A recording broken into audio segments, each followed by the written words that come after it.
Very good, friends. We're back, and well, another the daily episode. Your daily dose of Aunt Barb's Magic Oven is ready to go. This being chapter 31, segment 31. I don't know if you really want to call these chapters, but segment 31. This is evidently just some more on the proceedings, the big worldwide Thanksgiving Day feast that you've been reading about if you've been keeping up with the story. Again, my advice would be if you're new to this story, go back on my YouTube page to the actual very first video saying, well, it's not the first video on the YouTube, but the first Aunt Barb's Magic Oven, and start from the beginning, or honestly, I think you'll be lost trying to follow it. my, my little imaginative brain was was working overtime on this one, and you try this thing in the middle, and you're just asking for it, right? You'll be going, oh, it's just horrible. Okay. I tried writing different segments, ahead or before, and it just didn't work. Okay, well, anyway, here you go. Aunt Barb's Magic Oven, the fuse is lit. The crowd in the street couldn't have been happier. I had to assume that the rest of the world felt the same way. I kept telling myself to, well, not stop now. Still, I had no idea what to do next. My interpretation of Ukulele Lady, inspired by the Jim Kweskin Jug Band, probably wasn't going to cut it. It could have been super if the actual band was up there with me, but just me? I don't think so. I mean, it's a great lullaby song, but heck, I used to sing it to my kids at bedtime. It always worked wonders. The two of them would pretend to be asleep just to get me to stop singing. Yeah. It worked bang there. Yeah. And they knew well not to, they well knew not to, raise a fuss after pretending to be asleep. So there you go. It worked fine. 3 or 4 bars of the song. I used to linger in the moonlight. Yeah, they're asleep. Okay. Let's see. Luckily, Gabe and Pope John Paul solved my problem of what to do next. They both came over to my mark on center stage. I could hardly hear them over the crowd. As best I could tell, they were ready for the blessing and the worldwide saying of grace. The special guest had arrived and was ready as he'd ever be. They said Grandma didn't want the gravy to get cold, so let's boogie. I saw my brother Ed and Barb and Bill's future son-in-laws wrestling that big drum of holy water into position on stage. John Paul guided the guys to right where it belonged. Then they removed the lid. I went to the microphone. Gabe flashed a few times to get the crowd's attention. Again, no, Gabe didn't flash, moon everybody.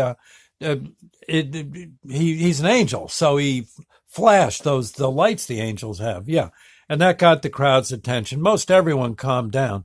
I grabbed for the microphone. Somehow it fell out of my grip, but I caught it before it hit the stage floor.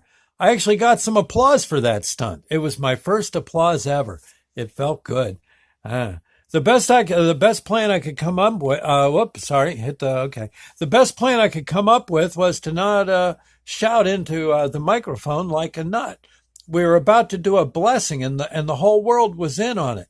I took the microphone away from my mouth and held it safely and silently right over my stomach. I figured that way I wouldn't say anything stupid under my breath. That way I could do some thinking first and talk once I had a rough idea what I was going to say.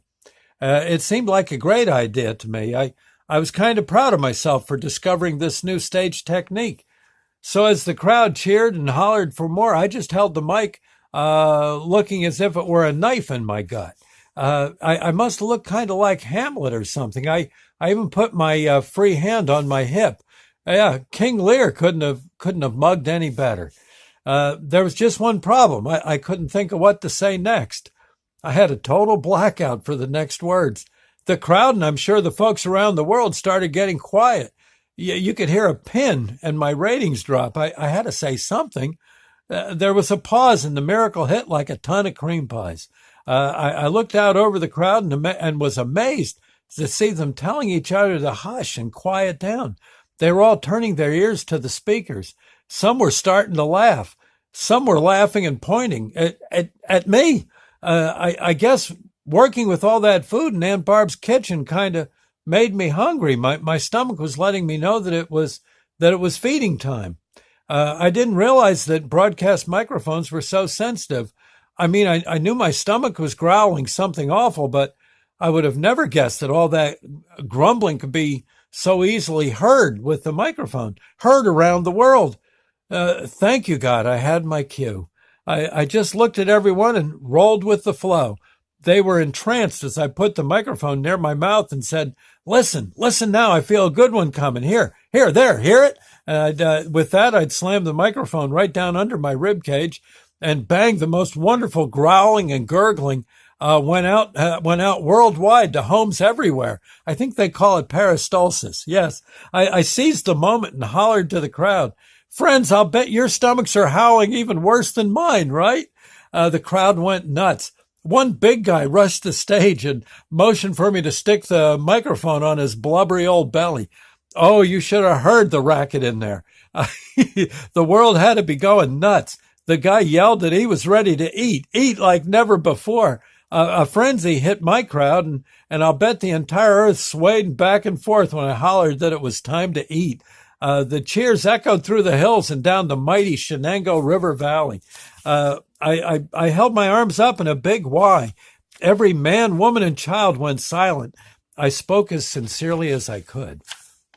But first, friends, we must bless the earth in this wonderful day. We must also say grace. Let me present to you Pope John Paul and his special guest. They'll do the honors. The crowd erupted once again as John Paul walked my way waving. His special guest walked at his side. It was Dean Martin. Yes. Okay. Well, there you go. We'll do more tomorrow. Okay. We'll see you later, friends. Thank you and God bless.